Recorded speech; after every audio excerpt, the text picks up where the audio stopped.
Voilà 3 ans que les passe-partout, haches et autres outils attendaient leur heure. La fête des vieux métiers de la forêt et du schlittage, 48e édition, a fait son grand retour ce dimanche dans la forêt du Hata, au lieu-dit Ménoru, sur les hauteurs de Sapois. Un rendez-vous incontournable avec pour débuter la journée l'abattage d'un sapin à l'ancienne, toujours aussi impressionnant et apprécié.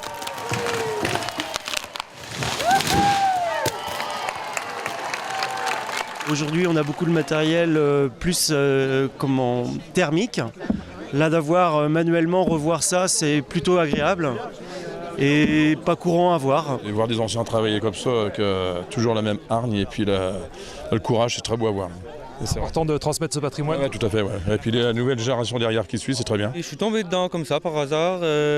C'était pas spécialement prévu, mais l'ambiance, une bonne ambiance, la forêt, j'aime ça. Les anciens sont toujours là, les moins anciens sont là aussi, et les jeunes, voire très jeunes, arrivent. Donc il y a un bon espoir de voir cette fête continuer, et c'est mon souhait le plus fort. Avec plus de 150 bénévoles, la manifestation proposée par les Atatos a donc de l'avenir et a pu proposer cette fois encore des démonstrations d'un grand nombre d'activités liées à la forêt. Sciage dans toutes les positions, fabrication de bassins en bois, d'essis, de sabots, de cordes, de tuyaux, avec le concours des visiteurs. Seuls les charrons, forgerons et charbonniers ont dû faire l'impasse cette année sur leur démonstration sécheresse oblige pour éviter tout risque de départ d'incendie. Point d'orgue de cette manifestation, la descente de Schlitt où l'on a retrouvé une recrue bien connue, Stéphane Brogniart.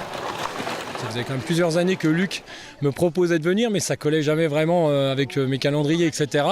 Et que là, cette année, j'étais dans une année particulière, on est que 4808 passés, derrière 2 mois de travaux de rénovation d'une ferme. Comme reprise, c'est impeccable, hein, c'est physique. Elle te tue à la montée, elle t'achève à la descente, c'est pas une légende des grandes gueules.